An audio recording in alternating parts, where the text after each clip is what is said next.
6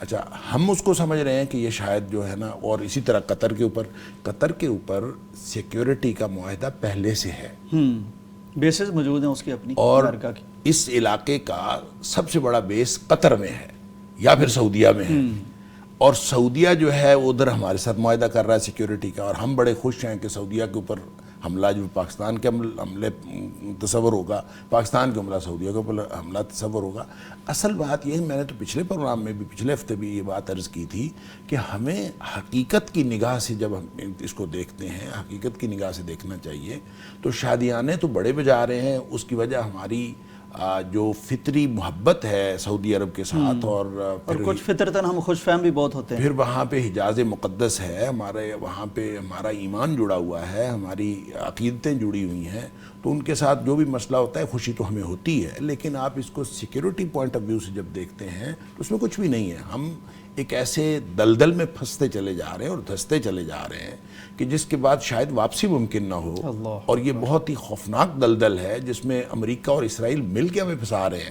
اب دیکھیں نا، وہ ٹرمپ جو ہے، جو ہمارے فیلڈ مارشل کو اور ہمارے وزیر اعظم صاحب کو وہ بڑی عزت دیتا ہے، سب کچھ کہتا ہے، وہ کہتا ہے بڑے زبردست آپ لوگ ہیں، اور کرتا کیا ہے وہ پورا وہ کہتا ہے میرے امن معاہدے کی انہوں نے حمایت کی ہے، شروع سے میرے ساتھ ہیں، اور شروع سے میرے ساتھ ہے. گویا اگر اللہ عالم ہم نہیں کہتے، ہمارے وزیر اعظم کا جو سٹانس ہے یا ہمارے جو فیلڈ مارشل کا سٹانس ہے وہ کیا ہے.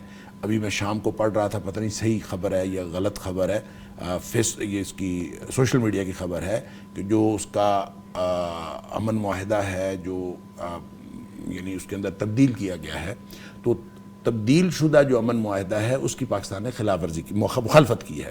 پاکستان بھی مخالفت کرتا ہے، مصر نے بھی نہیں مانا، قطر نے بھی نہیں مانا، کسی نے بھی نہیں مانا. یہ وہ لکھی ہوئی تھی، مجھے نہیں پتا. اب وہ جو چاہے وہ تبدیل شدہ ہے، اب ادھر سے اسرائیل کا بیان. ڈاکٹر صاحب اس پر جو بات رات اسحاق ڈار صاحب نے کیا، ڈپٹی پرائم منسٹر ہیں، اس حوالے سے جو بریفنگ تھی ان کا کہنا تھا کہ زیادہ تر اس کی ڈرافٹنگ میں جو تبدیلیاں کروائی ہیں وہ پاکستان نے کروائی ہیں، اور پاکستان کے کہنے پر یہ چیزیں شامل کی گئی ہیں کہ فوج پیچھے جائے گی، ان کو راستہ دیا جائے گا اور یہاں لوگ آ جا سکیں گے. یہ والی باتیں وہ کہہ رہے ہیں کہ ہم نے اس میں کروائی ہیں، اور 8 ملک اس کی ڈرافٹنگ میں شامل تھے مشاورت. اچھا آپ یہ بتائیں، اگر ایسا ہو، دیکھیں یہ امن اور ساتھ ہی ڈاکٹر صاحب انہوں نے یہ بھی یہ کہا، امن معاہدہ پتہ کیسا ہے؟ یہ امن معاہدہ بالکل ایسا ہے کہ آپ مقبوضہ کشمیر کے اندر جنگ بندی کروا دیں، ٹھیک ہے، وہاں پہ ساری فوج انڈیا کی بیٹھی ہوئی ہے اور سارا کنٹرول ان کے ہاتھ میں ہے. آپ کہیں کہ جناب وہاں کے لوگ جو ہے لڑنا چھوڑ دیں اور وہ اپنے ڈسارم ہو جائیں اور وہ غیر مسلح ہو کے آرام سے بیٹھ جائیں، یہ جنگ بندی کا معاہدہ ہے. اور بالکل اسی طرح کا جنگ بندی کا معاہدہ جو ہے یہ ہو رہا ہے کہ اسرائیل کے پاس تو ساری طاقت ویسے کی ویسے ہو، اسرائیل ویسے کا ویسے وہاں پہ علاقے کا تھانے دار بن کے رہے، اور وہ جو لوگ لڑ رہے ہیں، جو ریزسٹنس شو کر رہے ہیں، جو اپنی ایگزسٹنس کے لیے اور اپنے وجود کے لیے لڑ رہے ہیں، جو امت مسلمہ کے لیے لڑ رہے ہیں، وہ ڈسارم ہو کے آرام سے بیٹھ جائے. اچھا ڈاکٹر صاحب، یہ جو آپ نے بات بیان فرمائی نا، اقوام متحدہ کے آئین منشور کے تحت ان کو ڈسارم نہیں کیا جا سکتا، کیونکہ جو اپنی قومی سلامتی کے لیے اپنے آپ پر قابض کسی طاقت کے لیے لڑتا ہے تو حق تو اس کو ملتا ہے کہ وہ اپنی زمین کی حفاظت بھی کرے اور غاصب اور قوت کو، تسلط جمانے والی قوت کو ہٹا بھی سکے. یعنی قانون کے تحت. ویسے قانون کو کون مانتا ہے؟ بھائی قانون کو کون مانتا ہے؟ بین الاقوامی قانون کو کون مانتا ہے؟ اقوام متحدہ کو کون مانتا ہے؟ ابھی تو ہم بات کر رہے ہیں کہ 6 دفعہ قرارداد ویٹو کر دی گئی. اب دیکھیں وہاں، آپ جو اس نقشے کو دیکھیں، جس نقشے پر اب امن معاہدہ ہو رہا ہے، اس نقشے کو دیکھیں، وہ نقشہ ہے کیا؟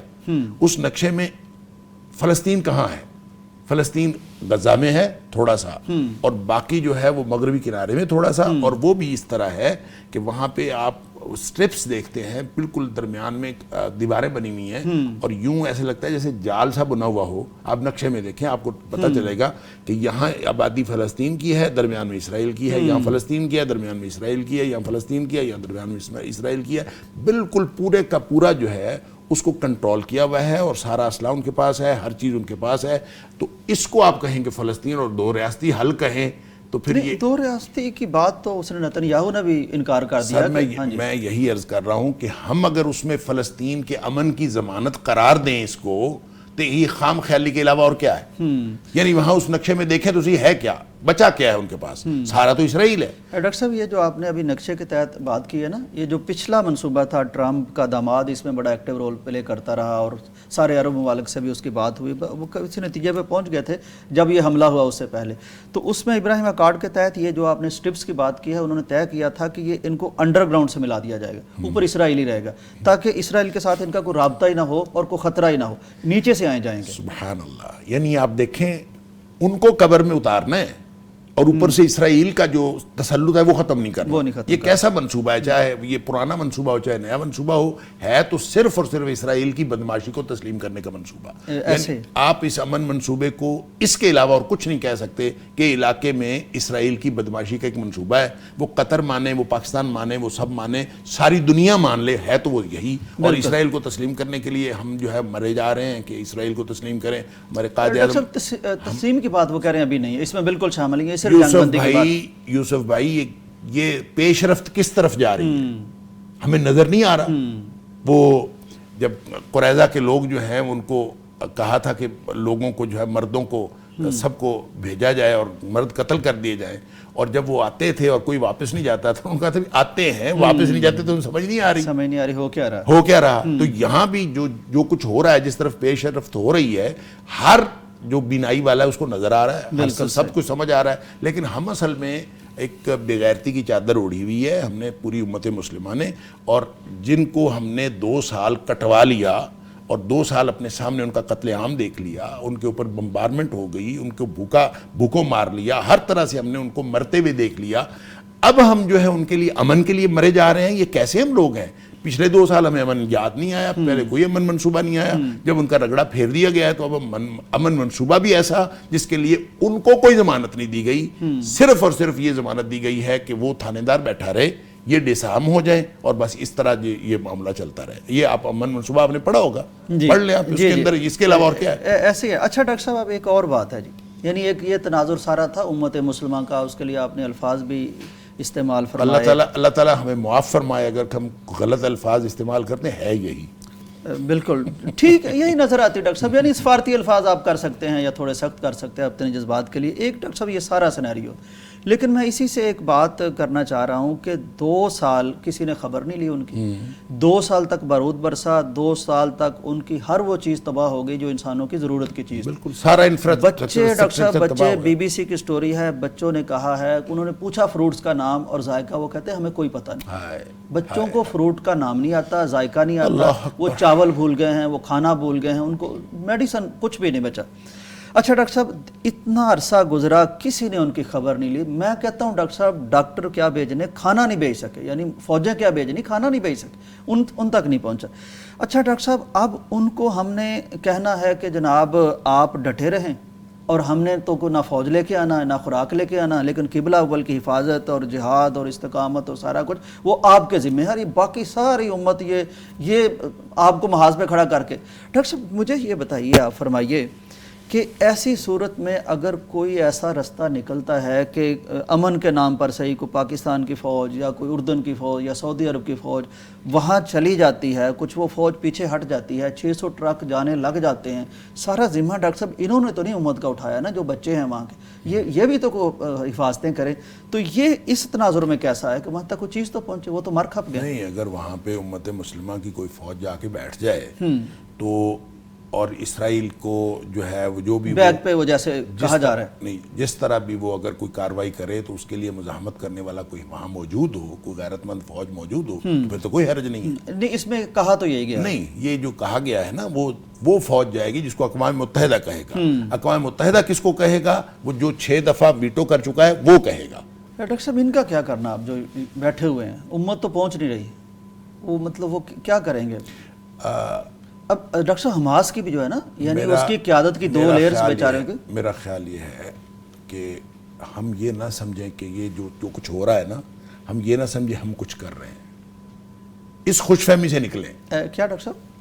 ہم یا امت مسلمہ کچھ کر رہی ہے اس خوش فہمی سے نکلیں۔ نہیں ہے تو نہیں کر رہے، ہم نہیں کر رہے، وہی کر رہے ہیں، اسرائیل کر رہا ہے یا امریکہ کر رہا ہے، اور بوجھ سارا ان اور غزہ کے لوگوں پر ہے۔ اور ٹونی بلیئر اندازہ کریں جو جس نے جھوٹ بولا، جھوٹ بول کے عراق کی تباہی پھیری اور مسلمان، اب اس کو جو ہے نا اس ڈھونڈ کے لے آئے دوبارہ سے سبحان اللہ، یعنی کیسے کیسے لوگوں کو، اور ان سے ہمیں توقع رکھی ہوئی ہے کہ یہ شاید ہو جائے۔ دیکھیں بات یہ ہے کہ امن منصوبہ ہے یا جنگ منصوبہ ہے، تباہی منصوبہ ہے یا ان کا انفراسٹرکچر دوبارہ تعمیر کرنے کا منصوبہ ہے، سارے کا سارا منصوبہ امریکہ اور اسرائیل کا ہے، اس میں امت مسلمہ کا کچھ نہیں ہے۔ امت مسلمہ اپنے اون پہ اگر کوئی منصوبہ بنائے تو پھر یہ کچھ کر سکتی ہے۔ یہ ہم کچھ کر نہیں رہے، ہم صرف مان رہے ہیں، جو کچھ وہ کہیں ٹھیک ہے، جو کچھ وہ کہیں ٹھیک ہے۔ وہ اگر وہاں پہ انفراسٹرکچر تعمیر کریں گے، اپنی اس کو کالونی بنائیں گے، وہ اپنا معاملہ کریں گے تو ہم پھر بھی مانیں گے، وہ اگر نہیں کریں گے پھر بھی ہم مانیں گے۔ میں تو کئی دفعہ ہم یہاں پروگرام میں بات کر چکے ہیں، اس دن یہ مسئلہ حل ہونا ہے جس دن یہ 57 اسلامی ملک مرنے کا ارادہ کر لیں گے، صحیح، اس دن مسئلہ حل ہونا ہے۔ بالکل صحیح۔ جب تک بچتے رہیں گے نا تب یہ مسئلہ حل نہیں ہونا۔ بالکل صحیح۔ اور وہ جو نبی پاک صلی اللہ علیہ وسلم حب الدنیا و کراہیت الموت، ہم موت سے بچتے بچتے بچتے بچتے کہاں پہنچ گئے، بالکل صحیح، اور جس دن ہم موت کو گلے لگانے کے لیے تیار ہوں گے نا، یہ مسئلہ حل ہو جائے گا۔ بالکل صحیح۔ ناظرین، ڈاکٹر صاحب فرما رہے ہیں جب 57 اسلامک ملک یہ فیصلہ کر لیں گے کہ جینا ہے تو عزت سے جینا ہے، ورنہ شہادت تو ہمارے ہاں اس سے بھی زیادہ عزت والا معاملہ ہے، تو اس وقت یہ مسئلہ حل ہوگا۔ لیکن میں دیکھتا ہوں کہ فی الوقت تو ہمیں زندگی میں بڑا مزہ آ رہا ہے اور ہمیں بہت زیادہ کچھ کرنا ہے، ترقیاں کرنی ہیں، کچھ بہتریاں لانی ہے اپنی زندگی میں، اپنے بچوں کی زندگی میں، اپنے ملکوں کی معیشت بہتر کرنی ہے، تو بڑا فاصلہ مجھے نظر آ رہا ہے۔ بہرحال بریک کا وقت ہے، واپس آتے ہیں۔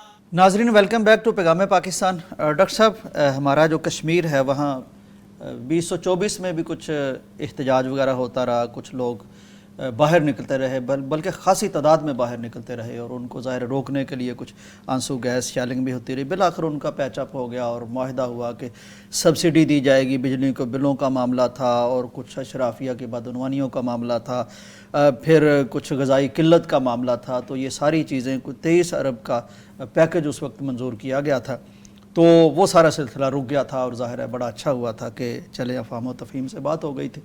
ہو جاتا ہے اختلاف بھی، ظاہر ہے جہاں لوگ رہتے ہیں اختلاف ہو جاتا ہے، بات بہتر یہ ہے کہ بیٹھ کے کی جائے، سنی جائے، اور لیکن اب ان کا کہنا یہ ہے کہ وہ ہمارے ساتھ جو معاملات کیے گئے وہ پوری طرح فلفل نہیں کیے گئے اور ہمیں دوبارہ نکلنا پڑا ہے۔ تو یہ عوامی ایکشن کمیٹی ایک آزاد کشمیر کے مختلف طبقات کی نمائندگی کرتی ہے، جس میں تاجر ہیں، ٹرانسپورٹر ہیں، وکلاء، طلباء، اساتذہ، سول سوسائٹی۔ تو پھر سے ڈاکٹر صاحب یہ نکل آئے ہیں اور کہتے ہیں کہ وہ نامکمل رہا ہے ہمارے ساتھ جو کیا گیا ہے معاہدہ، کچھ مزید مطالبات بھی ان کے آگے ہیں۔ میں ISPR کا بیان بھی پڑھ رہا تھا کہ وہ کہہ رہے تھے کہ ٹھیک ہے، آپ اپنے مطالبات ضرور رکھیں، آپ احتجاج بھی کر سکتے ہیں، لیکن آپ ملکی املاک کو نہ نقصان پہنچائے اور ایسے معاملات کی طرف نہ جائیں جو ظاہر ہے نقصان دہ ہو، تو وہ جو آئینی حدود ہیں ان کے اندر رہیں۔ تو ڈاکٹر صاحب یہ یعنی بات اگر ہو گئی تھی تو اس کو پورا ہونا چاہیے تھا، اور تاکہ دوبارہ ان کو نہ نکلنا پڑتا۔ دیکھیں، دونوں طرف یہ بات ہے، اگر ملک کو ہم اپنا سمجھیں اور اس کی اونرشپ لیں تو سارا ملک ہمارا اپنا ہے۔ حکومت کو بھی سمجھنا چاہیے کہ عوام ہمارے اپنے ہیں، اور وہ عوام کو جو ان کے حقوق بنتے ہیں ان کے دیے جانے چاہیے، اور خاص طور پہ وہ حقوق، ویسے تو حکمرانوں کا یہ فطری طور پر معاہدہ ہے کہ وہ عوام کی ساری سہولیات کا خیال رکھیں، بالکل، لیکن اگر کوئی اس معاہدے کو رینیو بھی کیا گیا، آپس میں بیٹھ کے کوئی معاہدہ کیا گیا، تو پھر اس کو تو پورا کرنا بدرجہ اولیٰ زیادہ ضروری تھا، تو اس کو پورا کرنا چاہیے تھا۔ باقی رہی بات جو احتجاج کی، تو مجھے یوں لگتا ہے کہ جو عام لوگ ہیں وہ تو پرامن احتجاج ہی کرتے ہیں، کچھ شرپسند عناصر ہوتے ہیں، وہ ہر جگہ پہ ہوتے ہیں، وہ ایسے موقع سے فائدہ اٹھاتے ہیں، بالکل، اور میں قطعاً نہیں سمجھتا کہ جو عوام الناس ہیں وہ کوئی پرتشدد کارروائیاں کر رہے ہیں یا وہ کوئی املاک کو نقصان پہنچا رہے ہیں، ایسا ہرگز نہیں ہے۔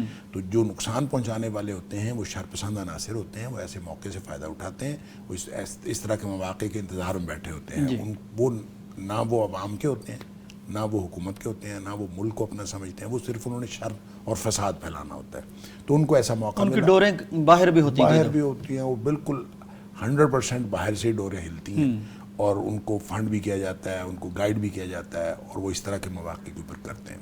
لہٰذا عوام کو بھی ہوش کے ناخن لینے چاہیے کہ اس طرح کے لوگوں کو موقع نہ دے، اور حکومت کو بھی ہوش کے ناخن لینے چاہیے کہ وہ بھی اس طرح کے لوگوں کو موقع نہ دیں، وہ بھی اس طرح کے لوگوں کو موقع نہ دیں، عوام کا حق ان کو دیں تاکہ یہ امن سے جو ہے معاملات چلتے رہیں۔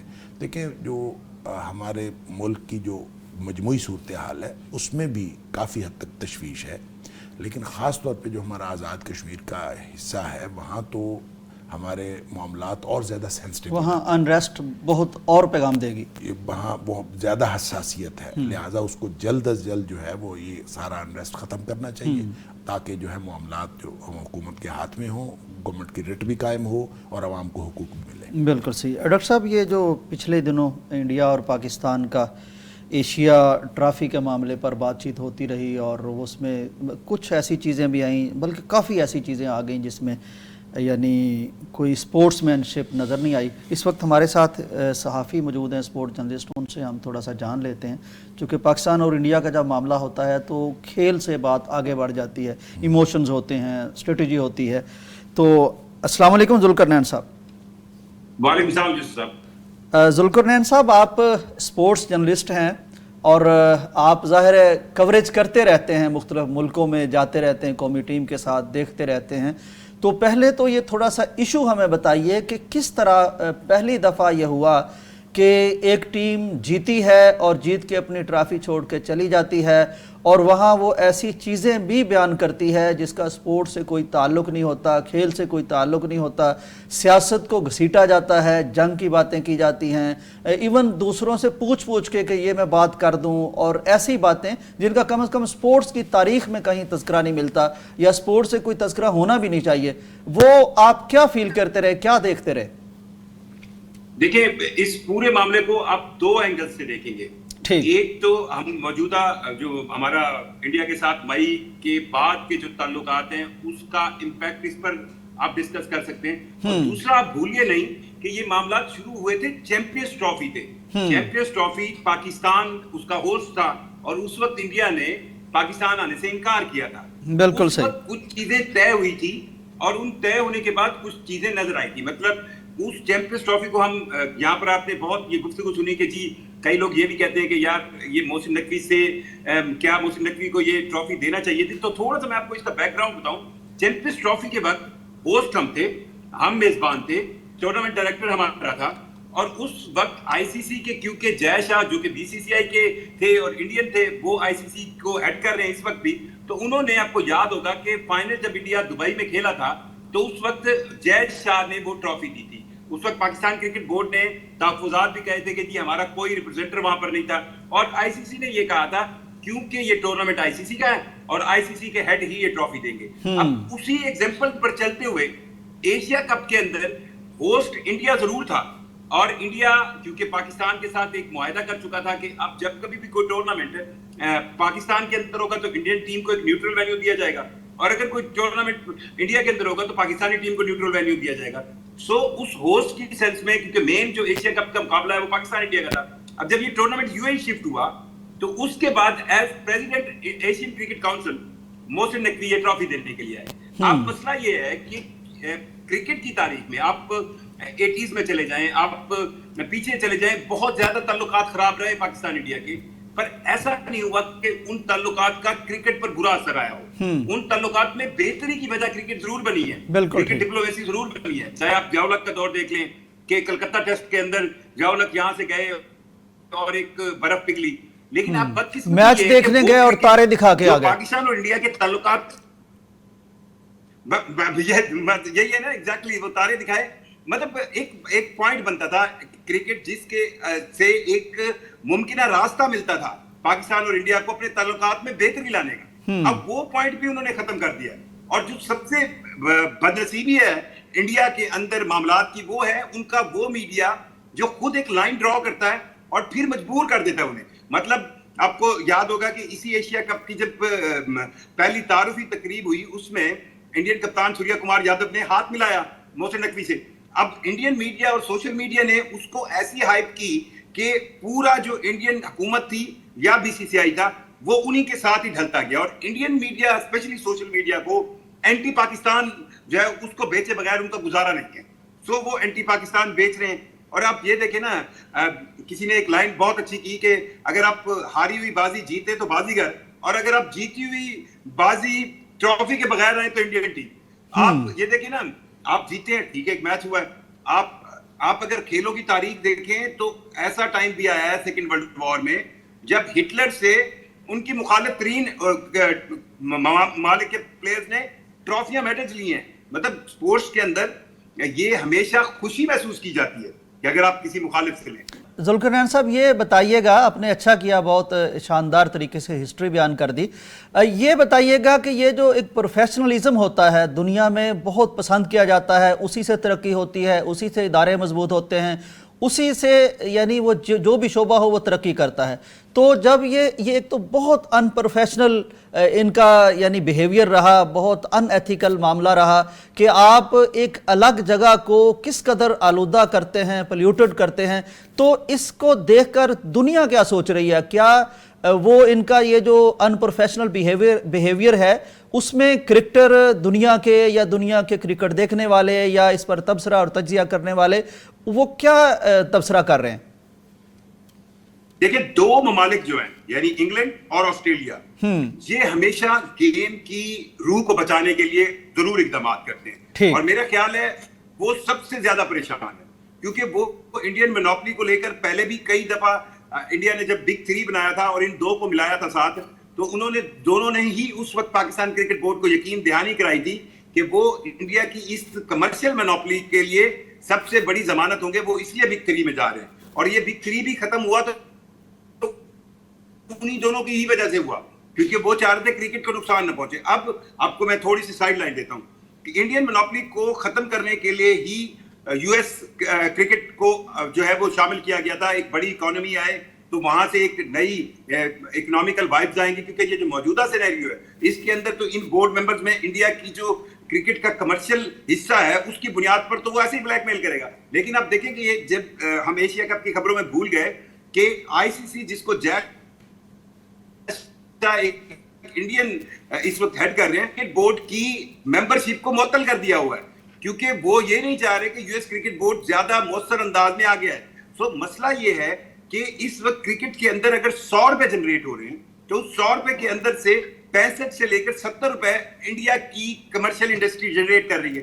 اب انڈین کرکٹ اس کو مونوپلائز کر کے کرکٹ کی گیم کو نقصان پہنچا رہی ہے. اب آپ یہ دیکھیں نا، اب یہ معاملہ یہاں نہیں رکے گا. ابھی وومن کرکٹ ٹیم پاکستان کی اس وقت وومن ورلڈ کپ کھیل رہی ہے جو کہ اگین ہوسٹڈ بائی انڈیا، لیکن پاکستان ٹیم اپنے تمام میچز کولمبو میں کھیلے گی. اب وہاں پر بھی سننے میں آ رہا ہے کہ پاکستان اور انڈیا کا میچ ہونے جا رہا ہے، اس میں بھی ہینڈ شیک نہیں ہوگا. اب یہ ایک نئی روایت بنتی جا رہی ہے. اب ظاہری بات ہے اس میں پاکستان کبھی یہ تو نہیں کرے گا کہ اس لڑائی میں پیچھے ہٹے. پہل پاکستان نے نہیں کی، لیکن جو کرکٹ کے چاہنے والے ہیں، جو کرکٹ کی گیم کی روح کو بچانا چاہتے ہیں، وہ بہت پریشان ہیں. بالکل ٹھیک ذوالقرنین صاحب، بہت شکریہ آپ کا، بہت شکریہ. آپ ہمیں اپڈیٹ کر رہے تھے. یہ کرکٹ کے بالکل خلاف ہوا ہے، کھیل کی روح کے خلاف ہوا ہے. کھیل سے جو سفارتکاری کا کام لیا جاتا ہے دنیا میں یا لیا جانا چاہیے تھا، اس کا دروازہ بھی یہ بند کر رہے ہیں. بہت شکریہ آپ کا. ڈاکٹر صاحب، آپ نے گفتگو سنی، یہ کس طرح کے رویے ہم دنیا کو دے رہے ہیں. کھیل کو بھی کھیل نہیں رہنے دے رہے اور اس میں بھی سیاست گھسا رہے ہیں. میں ڈاکٹر صاحب بات سن رہا تھا، کوئی انڈین سوشل میڈیا پر شخص میرے سامنے آ گئے تو وہ کہہ رہے تھے کہ یہ انہوں نے سلام نہیں لیا ان سے، تو پھر ان کو تو یہ چاہیے تھا کہ جو گیند ان کے بیٹ سے لگ کے آ رہی تھی اس کا کیچ بھی نہ لیتے کیونکہ ان کا بلہ چھو چکا تھا. تو یہ کیسی باتیں وہ کہہ رہے تھے کر رہے، کیا ان کی لاجک ہے؟ پھر کیچ بھی چھوڑ دیتے. تو کتنا افسوسناک ہے ڈاکٹر صاحب یہ. یعنی دیکھیں، بات یہ ہے کہ جو ذوالقرنین صاحب کہہ رہے تھے، کھیل ہمیشہ جو جنگ کی ٹینشنز ہیں ان کو کم کرنے کا ذریعہ بنتا ہے. اب ہم جو جنگ کی ٹینشنز ہیں وہ کرکٹ میں لے آئے ہیں، کھیل میں لے آئے ہیں. تو جب کھیل میں وہ ٹینشنز آ جائیں گی تو کھیل نہ رہا. بالکل ٹھیک. اب وہ پتہ نہیں انہوں نے جو اعلانات کیے ہیں سوشل میڈیا پہ، میں نے تو دیکھا، پتہ نہیں صحیح ہیں یا غلط ہیں، کہ انہوں نے کہا جی ہم اپنے جو جتنی آمدنی ہے اس کو ہم انڈین فوج کو دیں گے اور ان کو چندہ دیں گے. ڈاکٹر صاحب، انہوں نے پہلے کہا تھا کہ ہماری جتنی فیس ہے ٹیم کی، ہمارے جنگ سے جو متاثرہ فیملیز ہیں ہم ان کو دیں گے.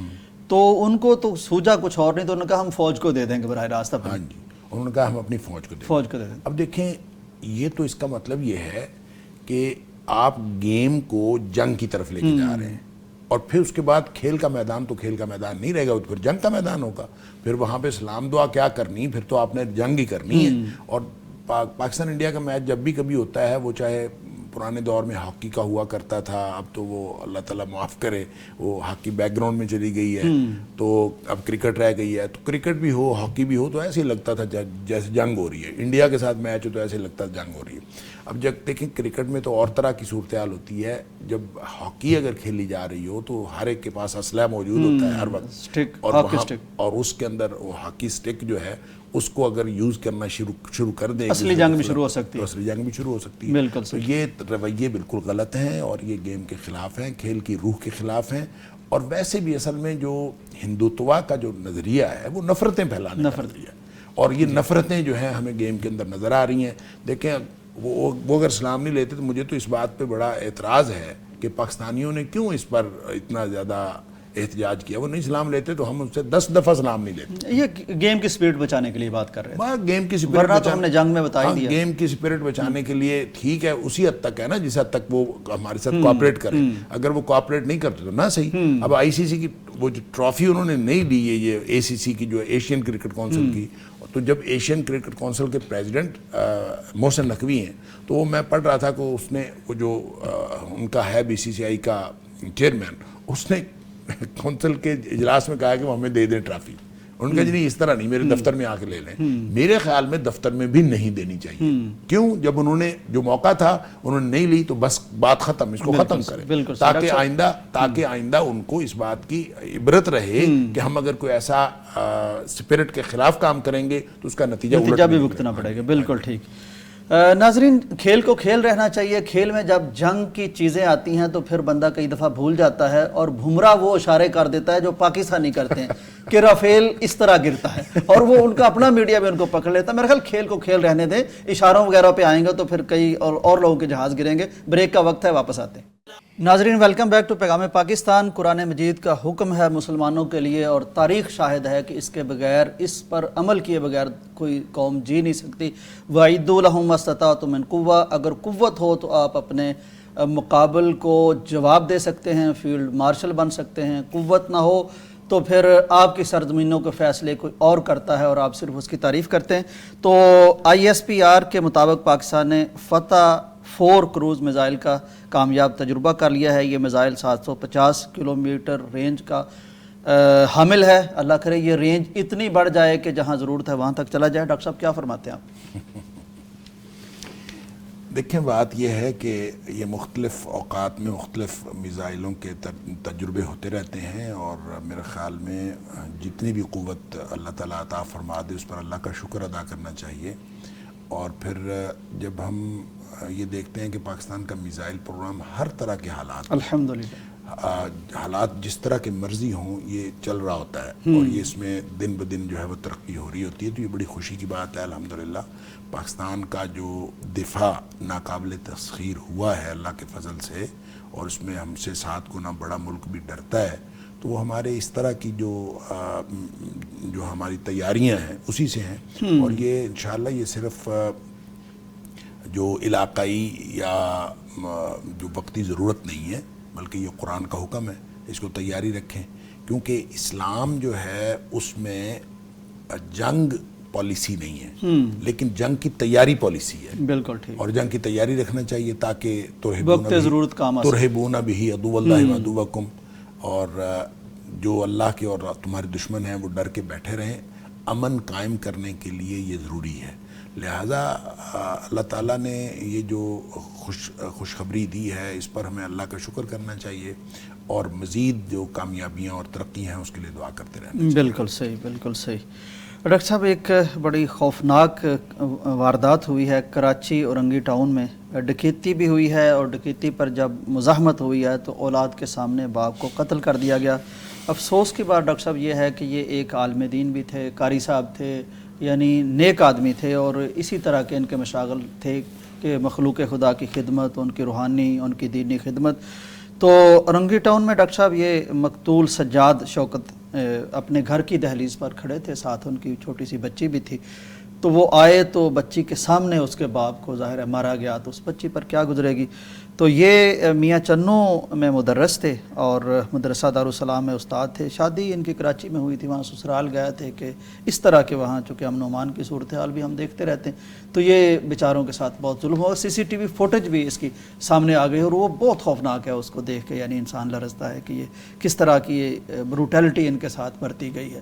تو اس پر بھی ڈاکٹر صاحب نہیں آپ صاحب اس میں واللہ عالم, اللہ تعالیٰ معاف فرمائے. پاکستان کی جو مجموعی صورتحال ہے سیکیورٹی کی, وہ دن بہ دن خراب ہوتی جا رہی ہے, اور خاص طور پہ جو بڑے شہر ہیں اور پھر بالخصوص کراچی کے اندر پچھلے کئی عرصے سے جو ہے نا اس طرح کے واقعات ہوتے رہے, اور پھر قاتل پکڑے بھی نہیں جاتے. اور پہلے تو یہ ہوتا تھا کہ جو مختلف معروف شخصیات ہیں ان کی ٹارگٹ کلنگ کی جاتی تھی, اور پھر اس میں یہ مسلسل ایک بہت عرصہ سلسلہ رہا. تو اب کہ عام لوگوں کو اس طرح سے قتل کرنا بغیر کسی وجہ سے, اگر ہم اس کو ڈکیتی کہتے ہیں تو ڈکیتی میں تو مال ہتھیایا جاتا ہے, تو ایسا تو کچھ نہیں ہے. اور ان کو صرف قتل ہی کرنے کے لیے گویا وہ آئے تھے اور قتل کر کے, ٹارگٹ کلنگ تھی. تو ٹارگٹ کلنگ تھی. اس کا مطلب یہ ہے اس کے پیچھے کوئی اور مقاصد ہوں گے, اور وہ ایک شخص, یہ اور زیادہ خوفناک بات, اور کسی ایک شخص کو قتل کرنے کے لیے آئے ہیں. اور پھر دینی لوگوں کو اور دین سے اور دینی جو کاز ہے اس کے ساتھ وابستہ لوگوں کو ہمیشہ ٹارگٹ کر کے قتل کیا جاتا رہا ہے, اور یہ بہت خوفناک بات ہے. اور اس پر گورنمنٹ کو زیادہ سخت ایکشن لینے کی ضرورت ہے. دیکھیں ایک عمومی ڈکیتی ہوتی ہے, کوئی آدمی مال لینے کے لیے جو شرپسند لوگ ہیں وہ پھر رہے ہوتے ہیں, تو کوئی بھی آیا اس کو اس سے مال ہتھیایا اور قتل ہو گیا, یہ اور بات ہے. ایک شخص کو ٹارگٹ کر کے قتل کیا گیا, اور یہ بھی کچھ نہیں معلوم اس سے, ظاہر مال تو نہیں لیا, ایسی تو کوئی فوٹیج کے اندر ایسا کچھ نہیں ہے کہ ان سے کچھ مانگا ہو یا کچھ, نہ مانگا اس سے, نہ کوئی مطالبہ کیا, نہ کچھ, اور صرف قتل کر دیا. تو اس پر جو ہے گورنمنٹ کو بہت سخت ایکشن لینا چاہیے. یہ وہاں کے سیکیورٹی اداروں کی ناکامی ہے, اور ان کو, اور وہاں کی پولیس کو, اور وہاں پہ جو بھی ادارے کام کر رہے ہیں ان کو اس پر بہت زیادہ یعنی مستعدی سے ان قاتلوں کو پکڑنا چاہیے, اور پھر تاکہ یہ پورا جو نیٹ ورک ہے اس کی جو اصل وجہ ہے وہ سامنے آئے, اور اس طرح کا واقعہ دوبارہ نہ ہو.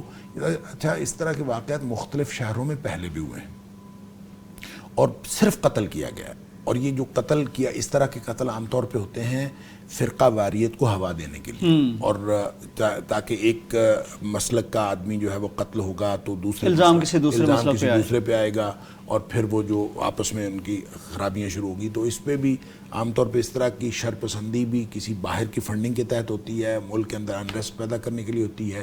اور اگر ایسی کوئی بات ہے پھر اور زیادہ اس کی خطرناکی بڑھ جاتی ہے, تشویشناک بات ہے. تو بہرحال ہمارے سیکیورٹی اداروں کو اس کے اندر اپنا کردار ادا کرنا چاہیے. عام لوگ کیا کر سکتے ہیں, بیچارے عوام الناس جو ہیں وہ اپنا تحفظ اس طرح سے نہیں کر سکتے کہ ہر شخص جو اپنے گھر کے باہر جو ہے چوکیدار کھڑا کرے اور گن مین کھڑا کرے یا اپنے ساتھ گن مین لے پھرتا رہے.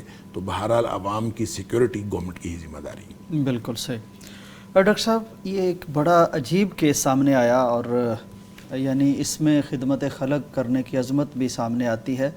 لاہور چونگ میں جب سیلاب آیا ڈاکٹر صاحب, تو راجن پور کے علاقے کا ایک لڑکا تھا ملک حامد. ملک حامد بڑا ینگ نوجوان ہے ڈاکٹر صاحب, اور وہ بڑی خدمت کر رہا تھا, کھانا دے رہا تھا متاثرین کو, کہ اس وقت اسے ایک بولے کتے نے کاٹ لیا. اب جب کتے نے کاٹا ہے ڈاکٹر صاحب, تو وہ ہمارے ہاں اس قدر شاید اس بارے میں اویئرنیس نہیں ہے کہ فوراً ٹریٹمنٹ کیا کرنی چاہیے, تو عام طور پر لوگ شاید اگنور کر دیتے ہیں. تو اس کا وہ وائرس ریبیز کا اس کے دماغ تک چلا گیا, اعصاب کا مسئلہ بن گیا. پھر ہم اس کی فوٹیجز دیکھتے رہے کہ ہاسپٹل میں بیچارے کو زنجیروں سے جکڑنا پڑا. اور ڈاکٹر صاحب کہتے ہیں کہ اس مرض سے 99% یعنی اموات ہو جاتی ہیں, یعنی بچنے کے امکانات کوئی 1% نہ ہونے کے برابر ہیں. اور سوشل میڈیا پر چونکہ یہ خدمت کرتے ہوئے ڈاکٹر صاحب اس کے ساتھ بیتی تھی, تو اس قدر دعائیں, اس قدر کنسرن قوم اس کے ساتھ, میں تو دیکھتا رہا ہوں, یعنی جیسے کسی کا اپنا عزیز ہو, اس کے لیے دعائیں کرنا, اس کا حال پوچھنا.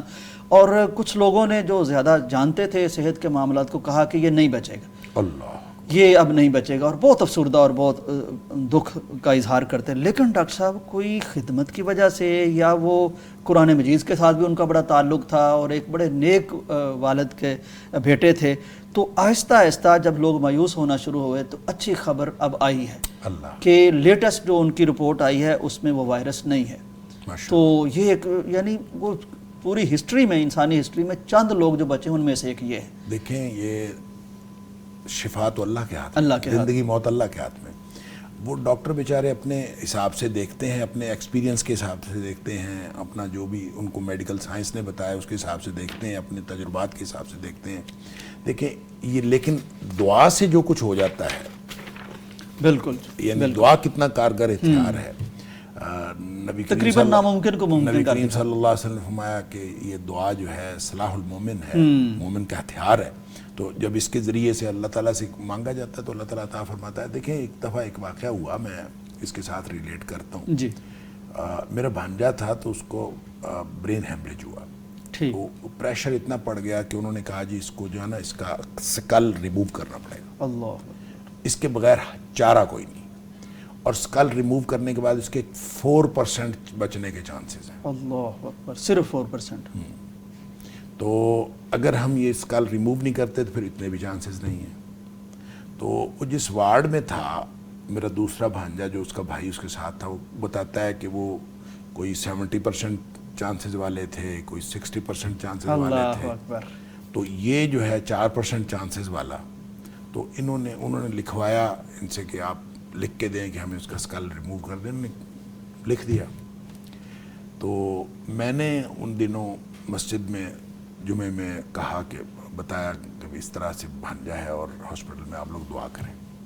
اور دعا پتہ نہیں کس کی لگ جاتی ہے، اور اللہ تعالیٰ جو ہے وہ دعائیں کو سنتا ہے، قبول فرماتا ہے. تو بہرحال جی وہ 4% والا بچ گیا.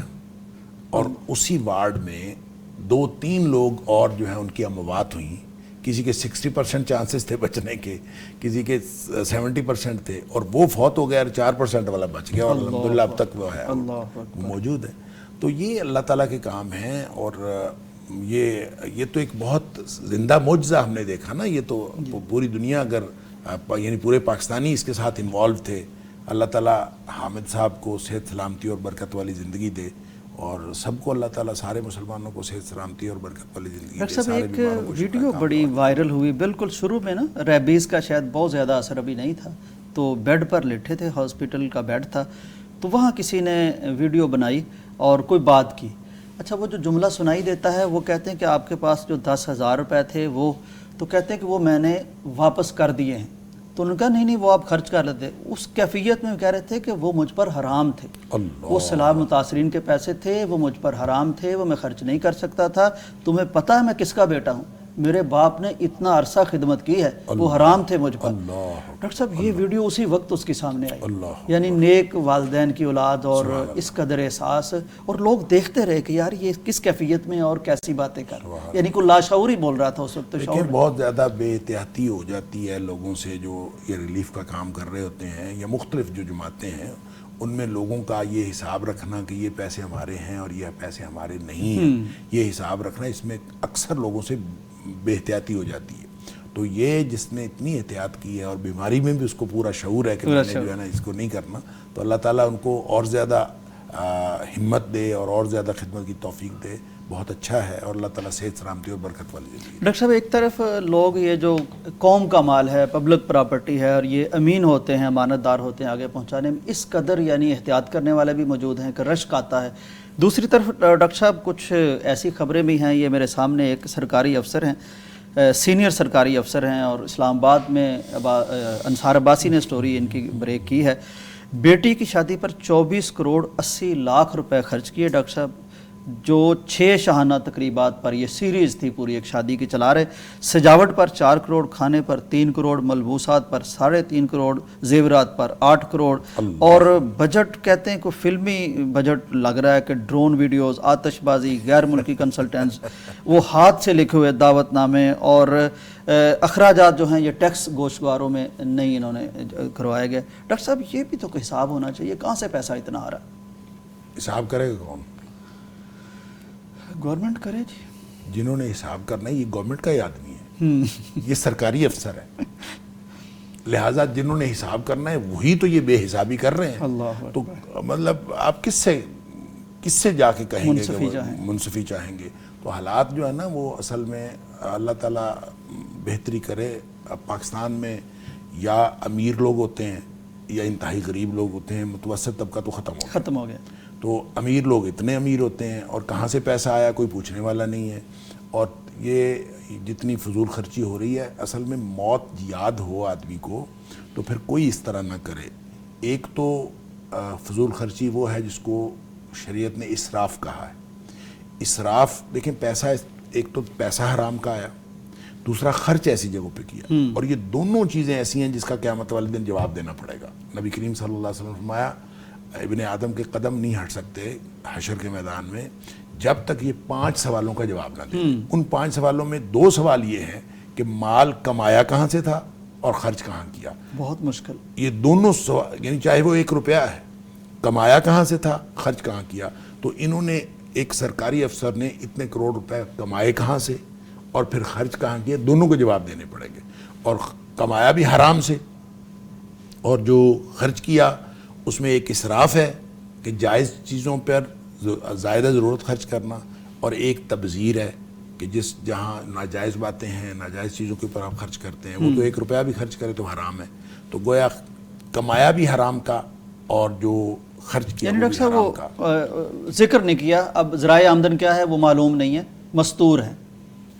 دیکھیں ہو سکتا ہے وہ اپنے ذمہ دار ہوں، بالکل، ہاں جی، کوئی اور وہ معلوم نہیں، لیکن جو خرچ کیا وہ ہو سکتا ہے سورس آف انکم ان کا کوئی اور، اللہ عالم. یہ ہم خود سے بدگمانی نہیں کر سکتے، لیکن اگر ان کا کوئی اور سورس آف انکم نہیں ہے تو پھر تو واضح ہے نا کہ حرام ہے. بالکل. یعنی ایک سرکاری آدمی، سرکاری ملازم جو ہے، وہ سرکاری افسر، وہ اپنی تنخواہ سے تو اتنے پیسے نہیں بچا سکتا جیسے مرضی ہو جائے. بالکل. ویسے اور کمائے بھی ہوں تو اس طرح نہیں لگتے. ویسے بھی یوسف صاحب، آپ اگر پاکستان کے سرکاری آفیسرز کا اگر حساب کریں اور سروے کریں تو آپ کو پتہ چلے گا بہت سارے سرکاری آفیسرز ایسے ہیں جن کے بچے ایسی یونیورسٹیوں میں پڑھتے ہیں جن کی فیسیں وہ نہیں دے سکتے اور وہ دے رہے ہیں. اللہ اکبر. تو پھر یہ پتہ کرنا چاہیے نا، حساب کرنا چاہیے اور لگ بھی رہا ہے. ڈاکٹر صاحب وقت ختم ہو گیا ہمارا. اچھا چلیں، بہت شکریہ ڈاکٹر صاحب آپ کا. ناظرین، آج کی دنیا میں بھی ترقی یافتہ ملکوں میں یہ حساب دنیا میں بھی لیا جاتا ہے کہ پیسہ آیا کہاں اور گیا کہاں. ہم چونکہ مسلمان ہیں اور پاکستان میں ہیں، ہمارا حساب اللہ کے ہاں ہوگا کہ کہاں سے آیا کہاں گیا، اور وہ بہت مشکل حساب ہے. اجازت دیجیے، اللہ حافظ. پاکستان کا مطلب کیا؟ لا الہ الا اللہ. پاکستان کا مطلب کیا؟ لا الہ الا اللہ.